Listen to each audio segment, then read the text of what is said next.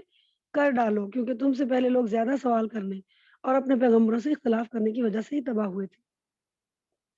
آپ صلی اللہ علیہ وسلم نے فرمایا اللہ نے کچھ فرائض تم پر عائد کیے ہیں، انہیں ضائع نہ کرو، کچھ چیزیں حرام کی ہیں ان کے پاس نہ پھٹکو، کچھ حدود مقرر کی ہیں ان سے تجاوز نہ کرو، کچھ چیزوں کے متعلق خاموشی اختیار کی ہے بغیر اس کے کہ وہ اسے بھول لاحق ہو، لہٰذا ان کی قرید نہ کرو۔ تو قد سأل قوم من قبلكم ثم اصبحوا بها کافرین،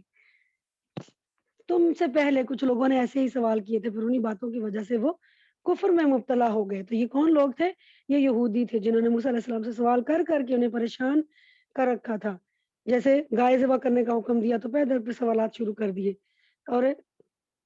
کہ ہمیں اللہ سے پوچھ کر بتاؤ اس گائے کی عمر کیا ہو، اس کا رنگ کیا ہو، وہ کیا کام کرتی ہو۔ تو حالانکہ اگر وہ سوال نہ کرتے تو کوئی سی گائے بھی ذبح کرتے تو ان کی قربانی قبول کر لی جاتی، لیکن پہ در پہ سوال کرنے سے اپنے آپ پر پابندی بڑھاتے ہی چلے گئے، تو یہی زیادہ سوالات کا نقصان ہے۔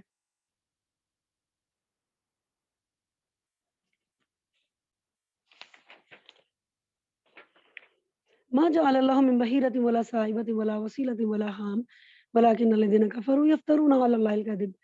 واکثرهم لا یعقلون۔ اللہ تعالیٰ نے نہ بحیرہ کو کوئی چیز بنایا، نہ صاحبہ، نہ وسیلہ، نہ حام، بلکہ یہ کافروں نے بنائے اور یہ جھوٹی باتیں بنا کر اللہ کے ذمے